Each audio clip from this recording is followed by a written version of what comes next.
Hey, welcome to another 666 Seconds of Murder. This is episode 3, and we're going to be talking about Rex Heuermann, the guy that is sitting in jail right now awaiting trial for the Gilgo Beach Murders in Long Island, New York.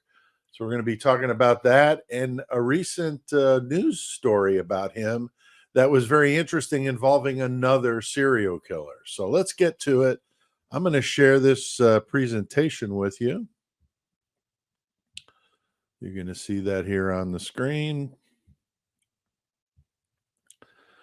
So Rex Heuermann not looking very happy there, but he puts on a happy face, and you'll see with this story what I'm talking about. You may have heard of this, maybe not. So just to catch people up, because not everybody's a total true crime junkie like some of us, including me. So I would just want to explain, who is Rex Heuermann?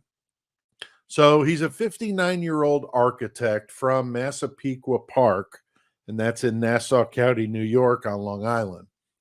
He's suspected of some of the crimes known as the Gilgo Beach Murders, which is a series of murders that involved 11 people from 1996 to 2011, one adult male, one child, and the rest were adult females found on Gilgo Beach.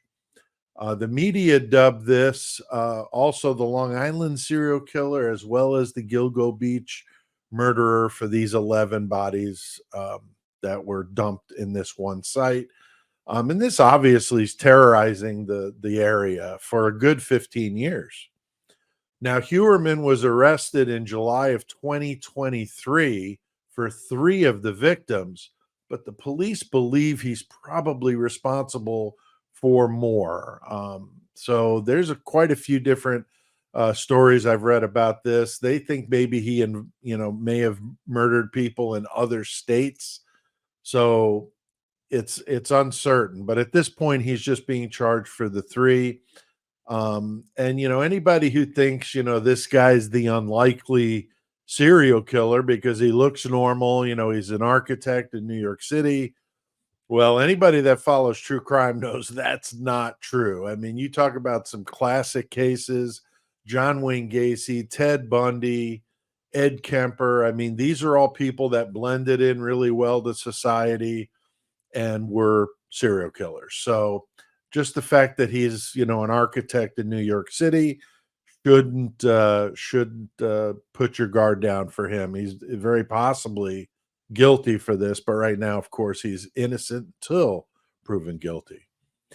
Now, a recent news story came out on various sources. I saw this over the weekend, that there were letters in possession of the serial killer Keith Jesperson.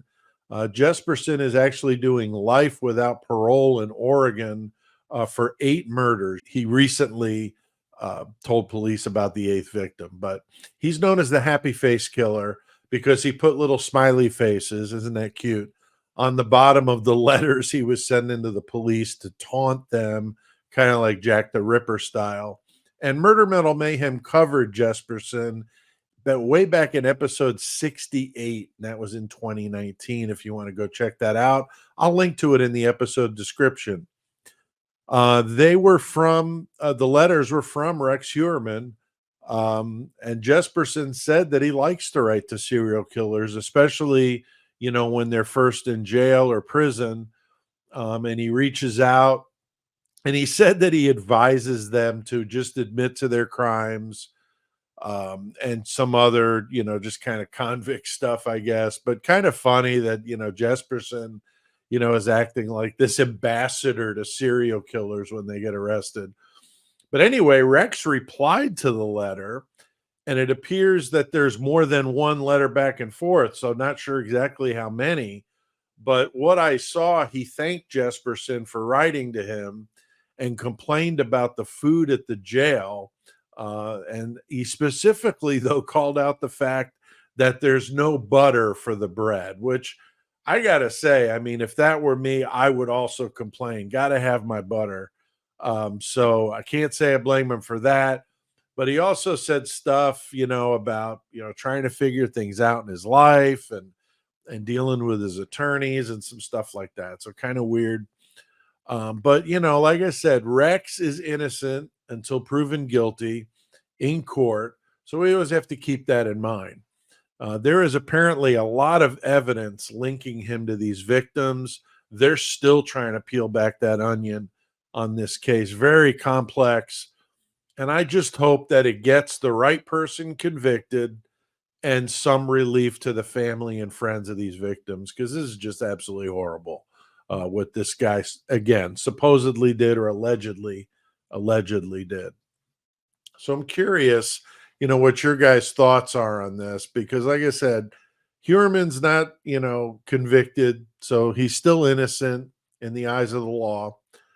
And the question would be is, should a person that's in jail, he's awaiting trial, be allowed to write to convicted felons or serial killers, whether it be in another prison, another state, as in the case here, since Jesperson's in Oregon.